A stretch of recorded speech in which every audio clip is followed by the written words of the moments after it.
Bonjour, bonjour à tous. Merci d'être parmi nous ce matin pour la première conférence de la thématique Écolotech de cet événement que l'on va ouvrir. Je vais commencer par me présenter. Je suis Amandine Garnier. Je travaille sur la communication responsable. Pour arriver là, j'ai commencé tout simplement par une école de communication sur laquelle on m'a appris à développer des stratégies de communication, à développer des plans de com, à gérer une image de marque, mais pas à remettre en question le métier et ses impacts. Après ça, du coup, je suis partie travailler dans une association à la communication qui s'appelle le Low Tech Lab, qui œuvre à la promotion et au développement des low technologies. Donc, à mes côtés, Gauthier. Gauthier, je te laisse te présenter. Alors, oui. Donc, je m'appelle Gauthier Roussil, je suis designer et chercheur. Donc, mon champ de recherche sont les impacts environnementaux du numérique et du coup les méthodes de conception à plus faible impact. À ce titre, je conseille des collectivités, des institutions publiques et en même temps, je poursuis un projet doctoral qui va dans ce sens. Voilà. Avec Gauthier, on travaille ensemble depuis à peu près 1 an et demi. Notamment parce qu'il accompagne le Low Tech Lab sur les sujets du numérique et comment est-ce qu'on peut appliquer la philosophie Low Tech au numérique. Et par ailleurs, on travaille pour des entreprises qui souhaitent développer des sites qui répondent au cahier des charges Low Tech. On peut en présenter 2 notamment.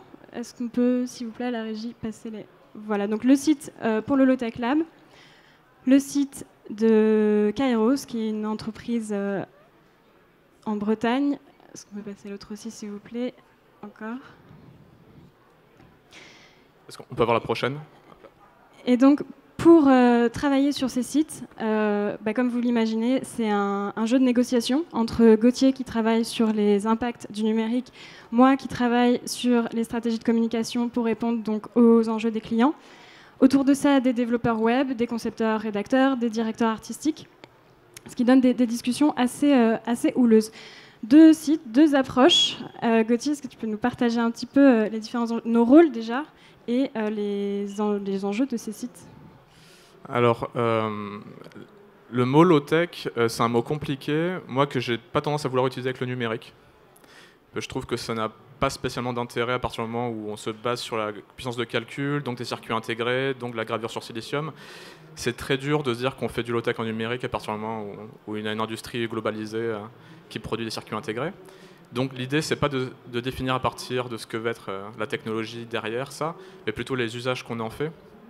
Généralement, ce qu'on va dire, si je prends le cahier des charges low-tech et que je l'applique à ma pratique, c'est de se dire qu'on fait des sites qui sont durables dans le sens où on essaie de minimiser l'impact multicritères, donc émissions de gaz à effet de serre, consommation d'eau, épuisement des ressources, consommation d'énergie, réduire cette empreinte le plus bas possible, en même temps faire en sorte que par les technologies de programmation qu'on va utiliser, que le site soit le plus durable possible et qu'il dure le plus longtemps possible. Aujourd'hui, on estime à peu près qu'un site marketing a une durée de vie à peu près 2 ans et 7 mois. Donc l'idée, c'est plus à terme de se dire on peut arriver à faire des sites qui durent 10 ans, 15 ans, ce qui rentre un peu en porte-à-faux avec généralement le monde du numérique actuel, mais du coup qui est aussi un vrai défi technique et d'usage, parce qu'il faut aussi commencer à prévoir des usages d'ici 10 ans, et sur d'autres acteurs que les usagers, mais je reviendrai là-dessus. Et ça fait que moi, j'aurais plus tendance à avoir donc cette dimension durable, une dimension accessible. Si on fait des services numériques, c'est pas pour que ça soit accessible uniquement par les personnes qui ont l'iPhone 10 et qui ont une connexion 4G voire 5G. L'idée, c'est en fait qu'on rende parce que aussi je travaille plus avec des collectivités publiques ou des institutions publiques.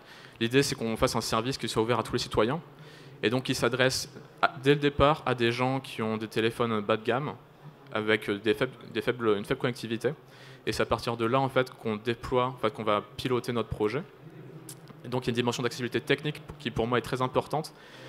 D'autant plus importante parce qu'en fait, elle ne va pas favoriser le renouvellement des équipements.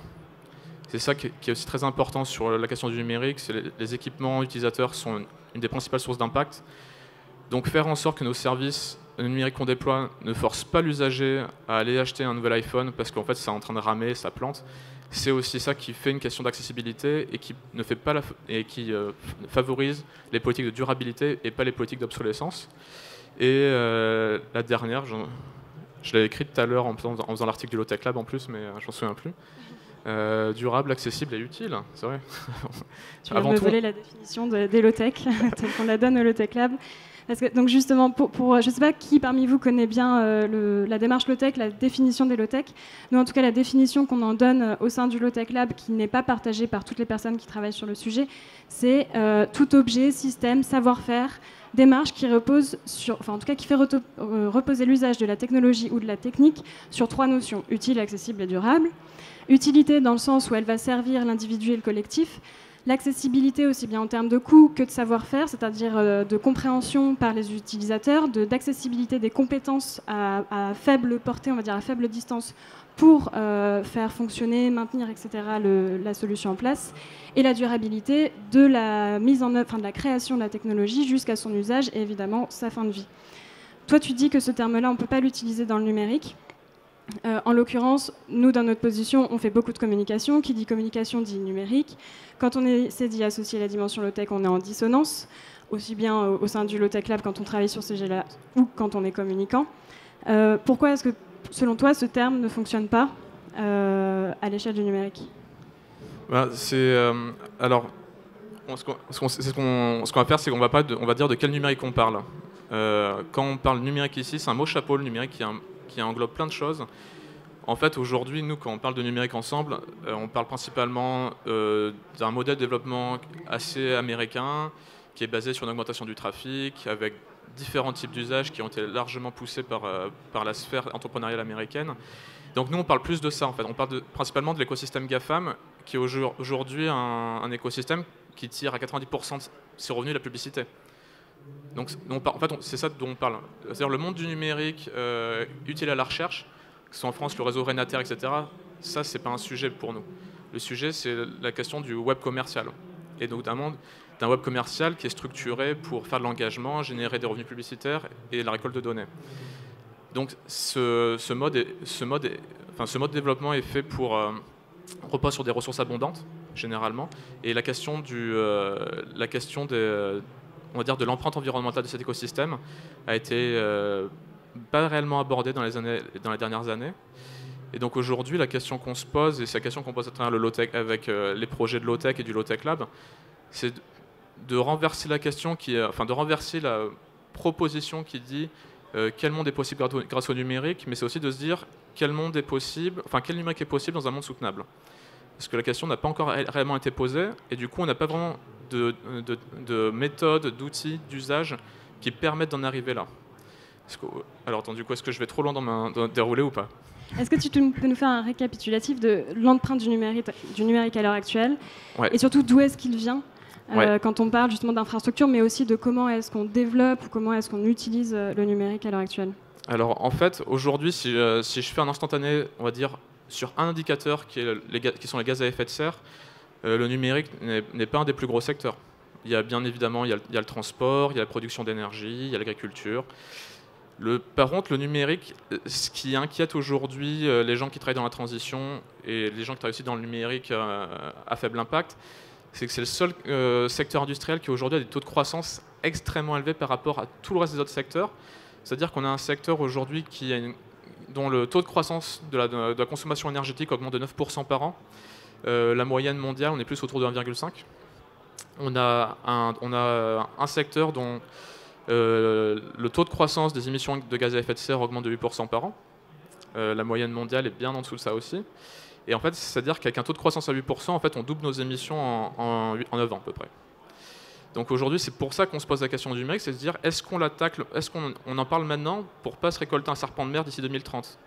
Et aussi avec un dernier facteur, c'est aussi le secteur dont la production de déchets augmente le plus en fait. Ce qu'on appelle les D3E, donc les déchets d'équipements électriques et électroniques, sont aujourd'hui le plus gros flux de déchets dans le monde, et un flux de déchets qui n'est absolument pas réglementé. On produit à peu près chaque année 53 mégatonnes de D3E, dont seulement 20% sont en circuit, 80% sont ce qu'on appelle du recyclage informel, c'est-à-dire que ça finit genre dans des décharges urbaines loin de l'Europe. Ou sinon dans nos décharges à nous aussi en France, ça arrive tout à fait, parce qu'on les jette directement à la poubelle. Donc en fait, c'est sur ces 3 facteurs qui sont aujourd'hui l'empreinte matérielle, qui inclut l'empreinte énergétique, les gaz à effet de serre et les flux de déchets. Donc aujourd'hui, il faut avant tout faire une rénovation thermique. mais d'ici 2030, il faut mieux faire la réduction thermique de son habitat. Le problème, c'est que ce qui serait dramatique, c'est si on fait rien d'ici 2030, c'est qu'on ait autant d'impact à modifier ses usages du numérique qu'à faire sa rénovation thermique. C'est ça en fait l'enjeu qui se pose à long terme, et c'est pour ça qu'aujourd'hui on essaye d'amener ce sujet le plus rapidement possible pour qu'on n'ait pas un mur à affronter d'ici quelques années. Je ne sais pas si c'est clair ou... Là, tu parles justement des impacts entre guillemets matériels, liés au matériel et environnemental, mais c'est aussi lié à l'usage, à la façon dont on emploie le numérique d'un point de vue technique, j'entends, la façon dont on code, la façon dont on va... Il y avait l'info-obésité à l'époque, là on est un peu dans une obésité du numérique. Est-ce que tu peux nous parler un peu de ça? Oui, et j'avais oublié quelque chose en fait. Si jamais on vous parle des impacts du numérique, le plus gros facteur d'impact, c'est la fabrication des équipements. C'est la fabrication des équipements utilisateurs. En fait, chaque année, l'industrie mondiale livre à peu près 1,4 milliard de téléphones par année. Donc, sachant qu'on estime la fourchette d'utilisateurs de smartphones dans le monde de 3,5 à 4,1 milliards d'utilisateurs. Donc, en fait, on renouvelle le parc à peu près tous les 2 ans et quelques. Donc, ça, c'est le modèle de développement du numérique dont je parle, qui est un modèle de développement du numérique très siliconien, très GAFA, qui implique aussi beaucoup d'acteurs mondiaux, chinois, sud-coréens, japonais, etc. Mais il est quand même important de se poser la question, à partir du moment où on produit 1,4 milliard de téléphones par an, qu'est-ce qu'on en fait? Et comment, du coup, on inclut des cycles de renouvellement d'objets qui sont largement artificiels pour le maintien de certains taux de croissance au sein de l'industrie. Donc du coup, aujourd'hui, la meilleure geste à faire pour réduire son empreinte, c'est de maximiser la durée de vie des équipements, de loin. Effacer les mails, ça ne sert pas à grand-chose, pour être tout à fait honnête. Garder votre téléphone 1 an de plus fera bien plus aujourd'hui, mais dans tous les cas, ça doit faire partie d'une réflexion globale sur ce qu'est le numérique et sur ce qu'on attend du numérique en fait. Et sachant que on doit penser du coup à la fois la fabrication et les usages. C'est ce que je disais tout à l'heure. En fait, moi, quand je fais un site web pour qu'il soit durable, pour qu'il soit accessible, c'est surtout parce que je me dis qu'il ne faut pas renouveler les équipements. Donc, il ne faut pas que mon site web, les librairies que j'appelle, ou les API que je vais utiliser, les technologies que j'utilise, sont obsolètes dans 2 ans. C'est pas possible, en fait. D'autant plus que je vais aussi travailler avec des petites collectivités qui n'ont pas des gros budgets web, et du coup, j'ai pas envie de leur faire cracher un nouveau site tous les 3 ans. Ça n'a aucun intérêt, ça n'a pas d'intérêt pour eux ni pour moi. Donc en fait, on a refait... la recherche en informatique, en fait, depuis les années 90, c'est très bien travailler sous contrainte. Hein. Là-dessus, il n'y a pas grand-chose qui a changé en termes de technique, sauf que le cadre général a bougé. En fait, avant, on travaillait sous contrainte parce qu'on avait peu de bandes passantes, peu de puissance de calcul. Maintenant, on a beaucoup de bandes passantes, on a beaucoup de puissance de calcul, et du coup, on a une courbe ascendante sur le poids d'un site, et en fait, qui arrive à des choses assez intéressantes que je trouve, de mon point de vue. Il y a une étude qui est sortie récemment qui essaie de calculer le temps de chargement d'une page aux États-Unis et son évolution en fait au fur et à mesure de 2010 à 2019. En fait, la bande passante moyenne aux États-Unis est passée de 5 MB/s en 2010 à 30 en 2019, et le temps de chargement d'une page est passé de 5 secondes en 2010 à 7 secondes en 2019. En fait, c'est là où on a un problème de développement, c'est qu'on fait du gras, on fait de l'obésité logicielle. Vu qu'on a des ressources presque illimitées en termes de bande passante et de puissance de calcul, en fait, on ne fait pas attention à la façon dont on va coder. Du coup, on crée des défauts de maintenance, et on va créer vraiment du coup ce qu'on appelle du gras numérique, mais qui implique aussi de revoir les usages. En fait, est-ce que je parle de la carte hein? Comment je vous ai embêté sur la carte avec le Low-Tech Lab ou pas? Si tu veux, vas-y. Ouais, typiquement, en fait, je pars du principe que la plupart des usages dont on hérite dans le numérique impliquent un présupposé d'abondance énergétique et d'abondance matérielle. Je m'explique. Lorsque je souhaite aller quelque part, je ne sais pas encore où je vais, a priori, mais la première chose qui va me servir quand je vais sur Google Maps, c'est une carte. On me charge des tuiles. Ultra optimisé, très bien. Mais le problème, c'est que je cherche quelque chose qui ne m'est pas encore utile. Donc du coup, on a renversé le parcours en disant en fait, il faut qu'on fasse très attention aux flux de données qu'on va gérer, aux appels qu'on fait. Donc on va déjà faire un parcours utilisateur où on va bien définir avec la personne où est-ce qu'elle veut aller, et c'est uniquement au moment où elle décidait qu'elle voulait aller là qu'on va aller charger une carte, mais jamais avant. En fait, c'est sur plein de petits usages qu'on a retourné en fait la question en partant du principe qu'on dispose de peu, enfin qu'on veut ralentir notre empreinte matérielle, donc on veut faire que le moins de données passe. Et du coup, cette carte est devenue un annuaire. Hein. Oui. Donc, si on résume, il y a l'impact matériel lié aux infrastructures, il y a l'impact lié à la croyance que tout est illimité.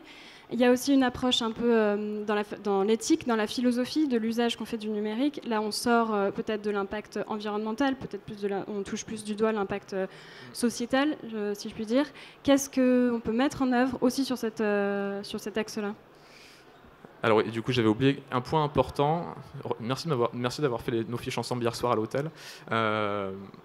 En fait, il faut se rappeler d'une chose avec le numérique, c'est que de toutes les infrastructures globales qui existent aujourd'hui, qui ont été déployées à partir du 19e siècle, c'est la seule infrastructure globale qui est venue avec le discours de la dématérialisation. Ça se trouve nulle part ailleurs, ça. On ne peut pas avoir ce discours lorsqu'on fait des autoroutes. On ne peut pas avoir ce discours lorsqu'on fait du ferroviaire. On ne peut pas avoir ce discours lorsqu'on fait l'industrie parce que c'est visible. A priori, vous croisez rarement un data center. Peut-être ici. Peut-être que vous avez rarement dans un data center. Peu de personnes savent repérer ce qu'est une antenne 4G. On voit très peu l'infrastructure du numérique. Et du coup, on a maintenu pendant 30 ans ce discours de dématérialisation qui, en fait, quand on regarde plus d'un point de vue, de démarche scientifique, de calcul des impacts, qui est en fait une infrastructure qui est hyper matérielle. Et du coup, c'est-à-dire qu'on a aussi 30 ans de retard pour comprendre cette infrastructure. Parce que ça fait 30 ans qu'on imagine qu'on fait des nuages. Enfin, ça fait 10 ans qu'on imagine qu'on fait des nuages. Mais en tout cas, c'est ça qui est important avec le numérique, c'est qu'il faut aussi ramener des pratiques de rematérialisation dans le numérique pour rappeler en fait où est-ce que ça se situe. Parce qu'une infrastructure, c'est des data centers qui ont aussi des impacts sur la consommation électrique de la collectivité qui va les héberger, sur la consommation d'eau. C'est aussi des îlots de chaleur urbains dans certains territoires comme en Seine-Saint-Denis. Les réseaux aussi ont un impact. Et avant tout, la fabrication des équipements est très très très loin de nous. Donc on voit quasiment rien sur la fabrication des équipements utilisateurs. Pourtant, elle est très matérielle et implique le plus de... A priori, c'est une des industries qui implique le plus de métaux. Sur la question du coup de la dimension plus politique et éthique, c'est ce que je disais en amont. En fait, nous, ici, on parle principalement d'un monde GAFA, en fait, avec des méthodes, des usages, des protocoles qui, à mon avis, reposent sur un présupposé d'abondance énergétique et matérielle, une abondance de bandes passantes et de puissance de calcul. À ce titre, on voit plein... moi, je ne suis pas spécialiste de ça, mais je pense qu'on peut faire une litanie de tous les problèmes qui ont émergé depuis quelques années liés à la capture de l'attention, liés aux politiques d'engagement, liés à des déficits démocratiques sur des plateformes qui sont de plus en plus puissantes. Et quand on part dans des parcours, enfin quand on va dans une démarche où on réduit l'impact matériel, on essaie de repenser le numérique dans un monde soutenable, ça ne se fait pas a priori avec des solutions Google, bien qu'elles soient très bien optimisées, hein. Enfin, là-dessus il n'y a pas de souci. Mais c'est aussi un géant qui fournit des services pour l'exploration pétrolière. Et donc il faut aussi le voir comme un système. C'est pas qu'une question d'efficacité technique, c'est une question de la politique générale qui anime une corporation. Donc a priori on va plus vers le logiciel libre. Enfin nous on travaille a priori tout le temps en open source, ça fait partie de notre démarche. On va travailler a priori plus en logiciel libre. Alors bien sûr, moi vu que j'essaye de consommer le moins d'énergie possible, j'ai pas très envie de capturer l'attention de quelqu'un et de le capturer sur mon site pendant plusieurs dizaines de minutes. L'idée c'est que quelqu'un utilise un site qui soit utile, qui trouve l'information nécessaire et qui reparte. Et c'est surtout ça moi qui m'intéresse. Je vends pas de pub, je fais pas d'engagement. Donc je suis dans un modèle économique aussi qui est très très loin du modèle aussi qu'on voit avec les GAFAM. Je ne sais pas si j'ai oublié un truc, mais... C'est ça qu'on touche du doigt, c'est-à-dire que quel modèle finalement économique, quel modèle d'affaires est compatible et conciliable avec cette démarche de sobriété numérique. Pour illustrer ça, on a une image, s'il vous plaît, c'est, je pense, la quatrième. C'est dans la prochaine encore, s'il vous plaît. On a une image, super, et Gauthier, je te propose de Ah nous oui, en parler. alors j'aime beaucoup ça. En fait, c'est une pratique qui est un peu plus répandue aux États-Unis, moins en France. J'ai travaillé en Amérique du Nord et aussi je suis assez proche de la Chine, donc je vois à peu près les dimensions de ce type de pratique. C'est ce qu'on appelle une ferme à clic. C'est ce qui permet de produire du faux engagement. Donc peut-être que pas mal d'entre vous connaissent. En gros, Imaginons que je suis une agence de pub qui promette à une marque, sur la campagne qu'on va faire ensemble, je vous promets 3 millions de vues. Et en fait, moi, mon devis, enfin en tout cas, ce que je vais facturer à la marque, à l'annonceur, va être structuré aussi sur la valeur que j'arrive à lui faire, la valeur de 3 millions de vues sur sa vidéo. Pour m'assurer que je vais faire 3 millions de vues, bien sûr, je vais engager des fermes qui sont soit en Inde, même parfois en Europe, en Europe de l'Est, qui sont aussi en Chine, où en fait c'est des racks avec plein d'iPhone généralement, qui ont un module qui va rafraîchir l'IP, et en fait, moi je peux leur commander pour 1 000 $, 1 million de vues sur une vidéo. Pour 1 000 $, 1 million de vues, non. Pour 1 000 $, je fais 100 000 vues, pardon. Et en fait, c'est comme ça qu'on crée du faux engagement. Donc, mais du coup, il faut aussi dire bon, déjà, c'est un problème de modèle économique des agences de pub. C'est un problème de modèle économique sur ce qu'est l'engagement et ce qu'est la publicité en ligne. Mais en fait, on est comme dans un modèle où on est en train de faire des centaines de milliers, voire de millions de vues chaque jour pour produire du faux engagement, pour assurer la rentabilité d'agences de pub. Et donc, au-delà de la consommation électrique liée à l'usage des équipements, il y a aussi la fabrication des équipements. Donc il y a aussi tout ça à un coût, et c'est ça aussi qu'il faut questionner en fait. C'est ça qu'il faut questionner dans le sens où on se retrouve à faire du faux engagement pour maintenir des modèles économiques qui ne fonctionnent pas. En tout cas, qui ne fonctionnent pas pour la plupart d'entre nous. Et donc c'est assez intéressant de voir comment fonctionne une ferme à clic, parce que c'est beaucoup de clients nord-américains généralement, beaucoup de clients européens, mais en tout cas, c'est aujourd'hui. Si aussi vous êtes un influenceur ou une influenceuse Instagram, vous pouvez aussi très bien jeter des likes sur ce type de plateforme. C'est une pratique maintenant qui est devenue assez courante finalement. Donc, par exemple, dans la démarche low-tech, on a l'habitude de se poser 3 questions, qui est comment je produis, qu'est-ce que je produis, pourquoi je produis. Finalement, cette démarche, on peut l'appliquer à tout, au numérique comme à la communication.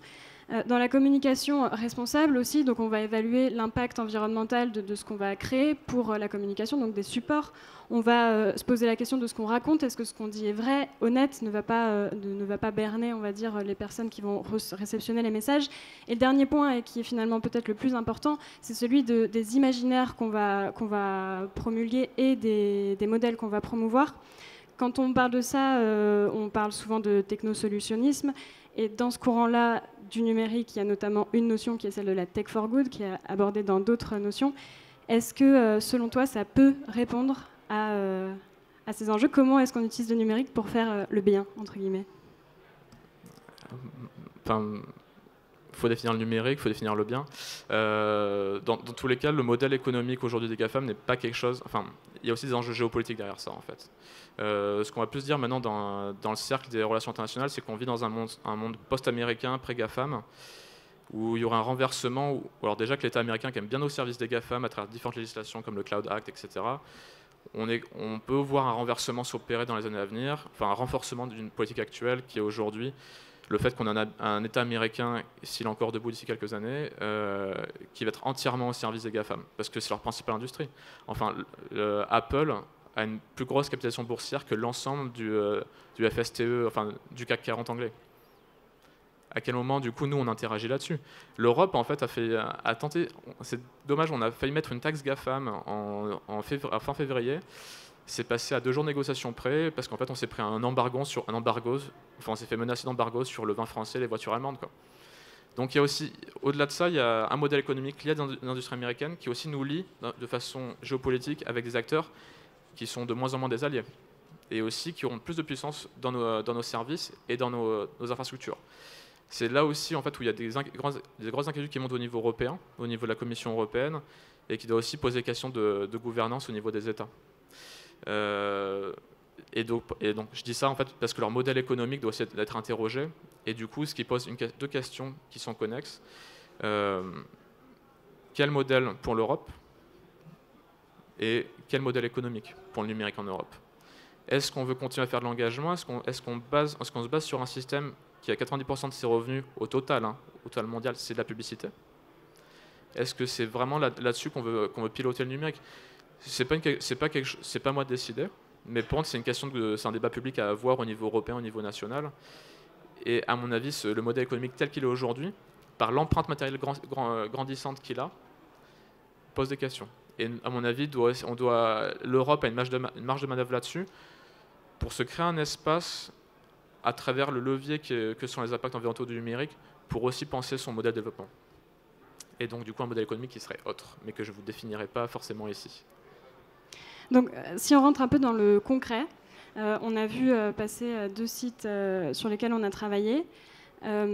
Tu as déjà donné l'exemple de la carte. On a un autre exemple sur lequel on a dû débattre pour savoir ce qu'on faisait, pour répondre à nos enjeux de sobriété numérique et de communication. C'était sur les... Est-ce qu'on peut mettre les images précédentes, s'il vous plaît ? C'était sur les actualités, notamment. Jusqu'où est-ce qu'on va remonter dans les archives, dans le chargement des images ? Et donc, ça a été un débat de... Voilà. Est-ce qu'on affiche les images, depuis quand est-ce qu'on les affiche. Et donc on a pris la décision par exemple de ne pas charger les images qui remontaient à plus de 4 mois, partant du principe que déjà qui va remonter dans les archives aussi lointaines, et quand bien même les gens voudraient voir les images, ils peuvent le demander. Je ne sais pas si tu fais un retour sur ce point. En fait, il faut comprendre 2 dimensions dans cette action, c'est qu'il y a la dimension politique, ou on va dire symbolique, et la dimension technique.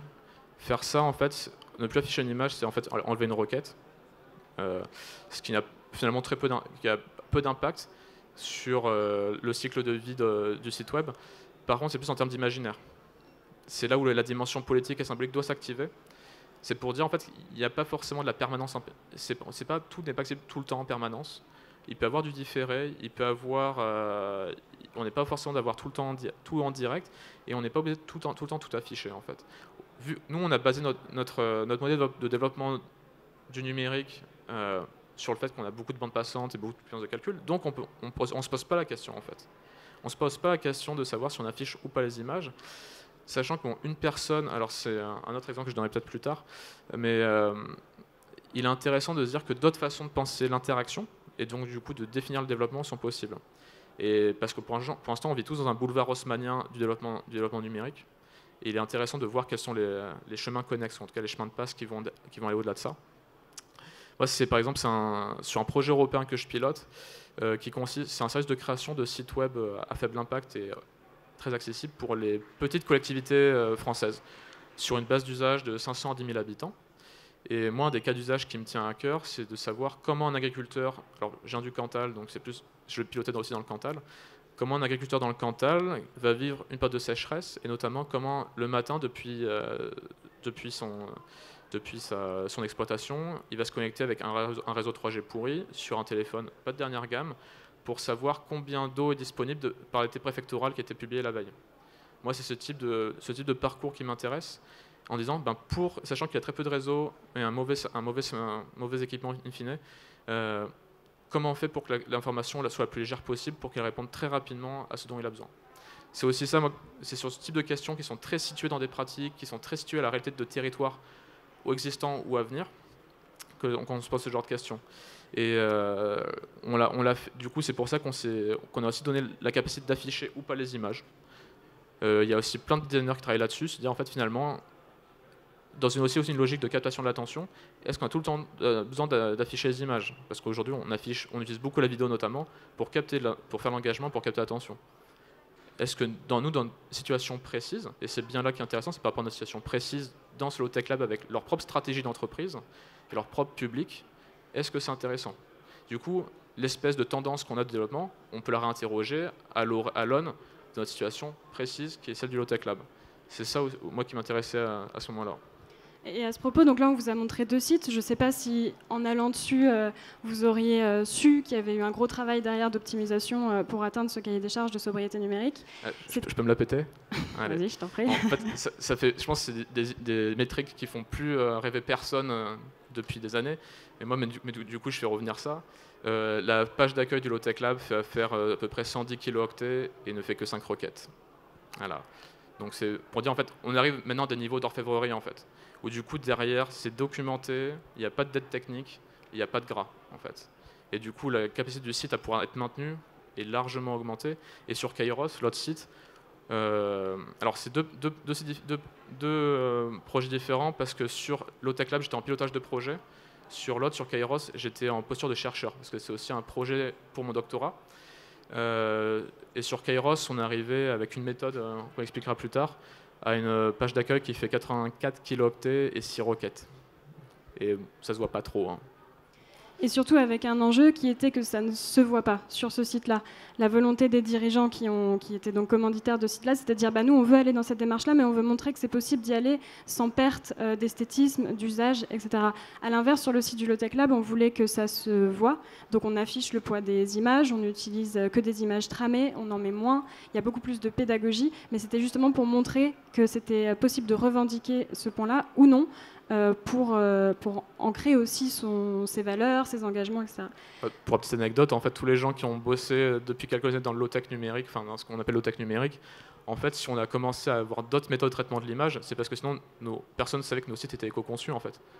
Donc du coup, il a fallu un élément symbolique, une signature, presque une griffe, sur le traitement des images pour dire « Ah oui, ça c'est un site éco-conçu », parce que sinon, personne ne le savait. Si ce n'est que, bizarrement, ce site se chargeait extrêmement vite. Ouais, donc on a vu un peu le contexte, on va accélérer parce qu'on n'a plus beaucoup de temps. Le contexte, des exemples, est-ce que justement, je crois que tu as une image pour expliquer concrètement, si demain vous lancez dans cette démarche-là, à quoi vous devez vous attendre en termes de contraintes, mais aussi en termes d'opportunités, et c'est ton schéma Trinome. Voilà. Alors bon, c'est un peu complexe. Alors je dis pas que c'est un guide, je dis pas que c'est une méthode, parce qu'en fait c'est issu de mon travail de recherche. Donc c'est aussi quelque chose, c'est de la recherche en train de se faire sur ce que moi j'observe du terrain et de mon travail d'entretien avec des acteurs et des personnes qui essaient d'aller dans cette direction. Donc en gros, la première partie, en fait, c'est un trinôme. On dit trinôme de la réduction à l'usage d'un service, parce que là on parle bien de l'usage, on ne parle pas de la fabrication. La fabrication, c'est un autre chantier qui consiste à dire en fait il faut réduire les impacts à l'usage. Alors empreinte matérielle, du coup ce qu'on dit à consommation matérielle en termes d'électricité et d'équipement, et in fine cela doit nous amener à réduire le transfert de données. En gros, c'est le transfert de données, donc la bande passante à la fois le nombre de requêtes qui nous intéresse aujourd'hui pour éco-concevoir. Peut-être que demain, ça sera d'autres choses. En tout cas, aujourd'hui, c'est ce qui remonte du terrain. Ce qu'elle veut dire quoi en fait en termes de choix de conception? L'hébergement. Déjà, on essaye de passer sur des hébergements qui sont géographiquement proches du lieu de consommation des données.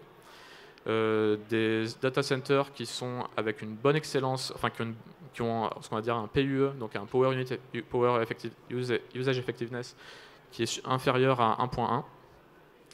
Alors notamment, je vais chez les Suisses pour ça. Mais bon, il y en a aussi en France, hein. Chez OVH, ça marche aussi.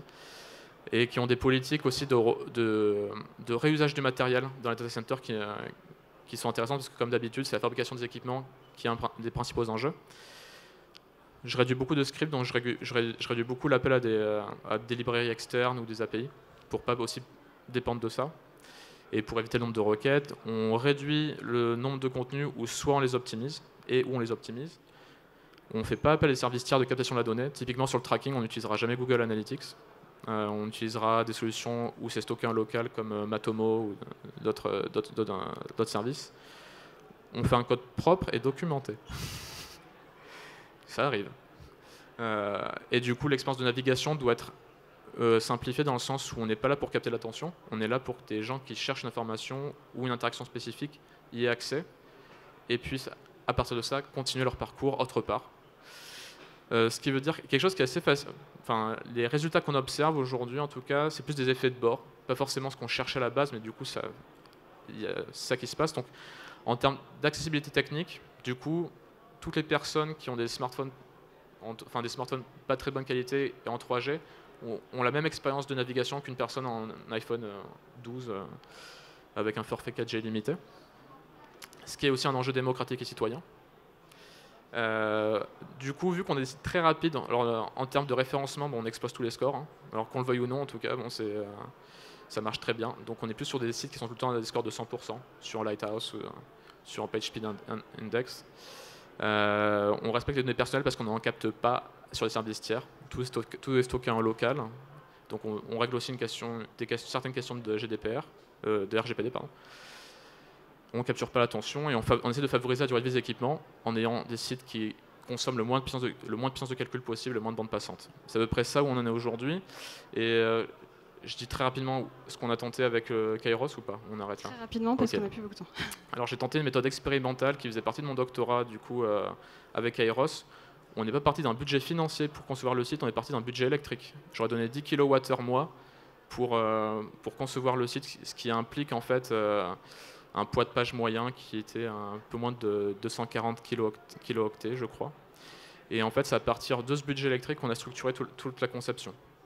On a bien retourné la chaussette, du coup, le budget financier a été considéré à partir du budget électrique, ce qui me demande un bon effort de pédagogie, et du coup de remettre tout le monde autour de la table, soit les designers, les devs, les clients, etc., en disant bon, notre objectif avec ce site, c'est de faire 10 kWh et d'arriver à nos objectifs d'usage, d'accessibilité et de réponse à la stratégie de la boîte.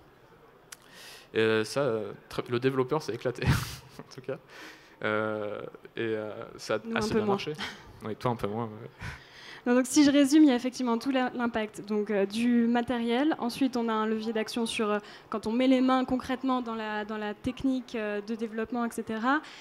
Puis après, une révision éventuellement des enjeux de communication et de marketing, voire des modèles économiques. On va terminer là. Dernière petite question rapide. On en est où en France concrètement, si on veut se lancer dans la démarche? À qui on peut faire appel? Comment on finance?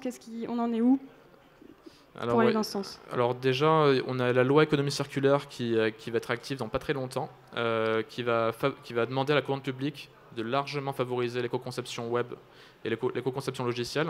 C'est favorisé, donc ça ne veut pas dire que ça oblige, ce qui est compliqué, mais en tout cas c'est un signe fort des politiques publiques. Et moi de mon côté, je vois de plus en plus de collectivités, de métropoles, etc. qui viennent me chercher pour écrire le cahier des charges en fait. Parce qu'il y a cette question, c'est que peu de personnes aujourd'hui savent écrire un cahier des charges pour commander, faire un accord cadre ou commander faire un appel d'offres, un appel de marché public sur faire une éco-conception de services numériques pour une métropole ou pour une collectivité. Donc ça, en termes de loi, on va dans le bon sens, pas suffisamment vite, pas assez. On a un indice de réparabilité qui va être aussi mis en place sur tous les équipements électriques et électroniques, ce qui est une bonne chose. Il n'y aura pas beaucoup de bons scores à mon avis. S'il y a beaucoup de bons scores, il faut s'inquiéter. En termes de panorama en France, on a beaucoup d'experts. On a la chance d'avoir comme Green IT, Frédéric Bordage, qui travaillent sur la question depuis 15 ans, qui sont très bons, qui ont des bonnes démarches, ce qu'on appelle de l'analyse de cycle de vie. En fait, pour vraiment comprendre quel est l'impact d'un service numérique, il faut faire ce qu'on appelle de l'analyse de cycle de vie. Donc de prendre une action métier et de la suivre de la fabrication, l'usage, fin de vie. C'est comme ça qu'on doit travailler normalement. Et le traitement médiatique aussi augmente, mais le problème c'est que le traitement médiatique est toujours assez compliqué. Il va prendre des bouts de rapport, on va monter en crème un truc qui ne vient pas du rapport en fait. Donc ça a été problématique sur pas mal de choses. Mais en tout cas maintenant c'est une discussion commune qui est au Sénat, chez les parlementaires, un peu au CNUM, qui a été aussi montée avec la Convention citoyenne sur le climat, et qui est en fait quelque chose qui émerge dans beaucoup de collectivités, et aussi maintenant chez les agences les gros cabinets de consultation. Ernst & Young va se lancer là-dedans apparemment. Atos aussi vient de lancer un gros service. Donc Atos suppose qu'il y a un marché de 30 milliards d'euros d'ici 2025. Dans leur communiqué de presse, ils annonçaient ça. Bon, on verra ce qu'il en sort, mais en tout cas, c'est à peu près aujourd'hui où on en est en France. Merci. Et je vous invite du coup à aller sur le site de Gauthier où vous pouvez trouver plein d'outils déjà pour commencer à évaluer vos outils numériques à l'heure actuelle.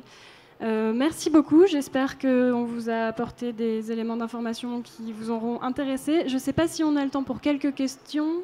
Oui ? Apparemment oui. Donc si vous avez des questions, à vous la parole. Oui. On n'a pas de on peut pas donner le micro ou c'est pas très Covid à mon avis. Hein. Non ? Je vais écouter la question et je vous la répète.